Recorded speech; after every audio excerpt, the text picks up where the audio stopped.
喂，妈妈，爸爸在家吗？不在。You can give him a call. Who is not at home? Please choose the best answer. The best answer is B.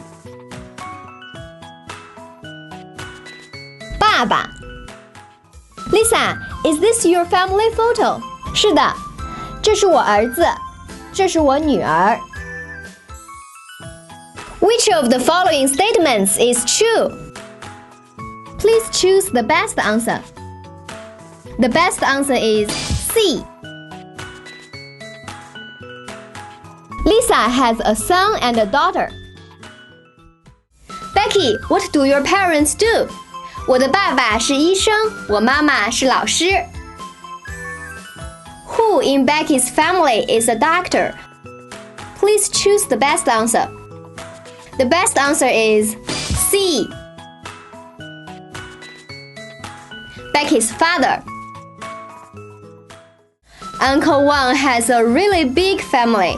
How many children does he have? 2个儿子和3个女儿。They are all very cute.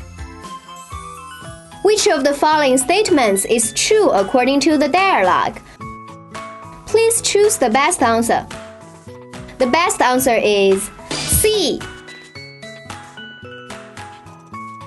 Uncle Wang has 2 sons and 3 daughters.